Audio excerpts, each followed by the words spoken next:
Hello and welcome back to Tammy's Antique Vintage Dolls and More. And today I am featuring a doll for my new segment called All of My Dolls.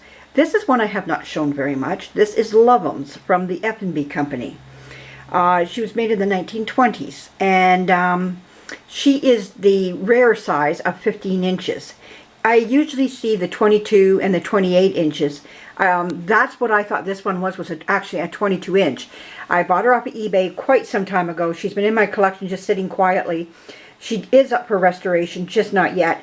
But she's quite a cute little doll. When I bought her, why I said I thought she was the 22 inch, one of the things you should do is ask questions. I didn't. I just took it for granted. The way the picture looked, I thought she was the bigger size. When I got her, I was a little disappointed to see that she was small because everybody, you know, that I like my big babies. But as I say that, and I want to flip that coin around, I am so glad to own her because, number one, of the rarity of her size. The 15 inch, I don't see too many of them on there. You know, either it's that I'm not seeing them or they're there and I've just been missing them. Well, I don't know which way it goes, or people are just holding on to them. I don't know what the problem is, but I see a lot of the 22 inch and rarely the 28 inch I have seen. Would love to own a 28 inch, but that's down the road. Even a 22 inch, that's what I was going to go for and be set and be happy with a 22 inch. But I'm very happy now with this wonderful 15 inch.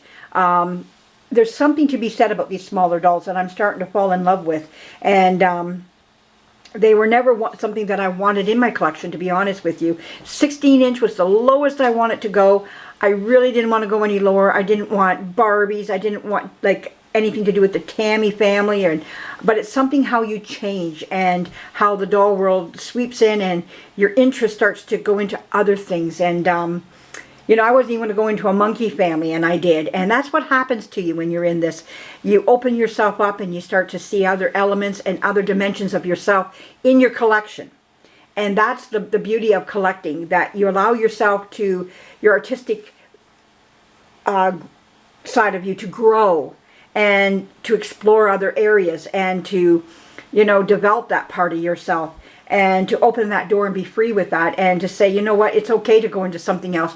And it is. And if you like monkeys, like somebody on there said they want to start their own monkey family, I'm like, yes, and share it though. I love seeing it. If you're going to start one, I like to see your monkey family. And you know, if you want smaller dolls when you once collected big dolls, or you were small dolls and now you want big dolls, whatever which way it goes for you, I like to see it. If you want to share it, if you got it, I like to watch. Late at night when I come home from work, I just love to put on and just watch a few videos. And that suits me just fine. But anyways, this is Lovums, 15 inch. She has the swing legs, compo legs down below, compo hinged arms, the chest plate. The head does move. She is marked on the back. Now what I do understand with the doll, there, let's look at her markings, Effanbee, Lovums, and she has a patent number there. But I have a feeling that she was painted with acrylics. I think. It's all peeling off. I have a big suspicion that she was painted with acrylics, but had a repaint done. But anyways, it doesn't matter. She is going to go up for restoration, and but just not yet. I'm working on some others still, but she is there. She came with this wonderful, lovely one-piece union suit, or what we call them is one-piece teddies. And it has the wonderful little buttons. It is older. You can see the nice small little buttons on there. But it's not her size. This is way too big for her. But she is wearing it right now. I'm going to put it back on her because that's what she came with. At least she's wearing something at this point. But she does sit up in my doll collection there. But you know, she has such a sweet little face. I just love her little face. And I can't wait to start restoring her and seeing her come about and come out and what she looks like and everything. But that's down the road. We'll work with her. But anyways, as I say that, another thing that I've been kind of, like I told you, when you're collecting, how you sneak into other little places and other little things, and you start to look at other things that you like to buy. I really bought this by mistake.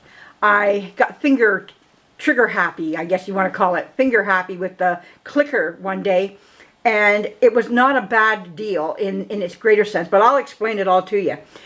I was looking at some Fisher-Price toys. Somebody on there, you can identify yourself if you want to. She subscribed to me, and she told me that one of her family members actually worked in the Fisher-Price toys company. And she has a collection of Fisher-Price toys. And one of the things I was looking at, I was actually looking at the circus. There's a whole circus set, but they want like every time I look at the whole set, it's like $100. So I'm like, oh, why this so much, you know? But I don't want to put that out right now. I got other things I got to buy, and I'm like, why can't you put it for $25? I got a price for it. But anyways, as it may be, that's something down the road, you know. I wish we could just go on there and put our own prices on things, but it doesn't work that way. That's not how the world works. But anyways, I saw this little tractor.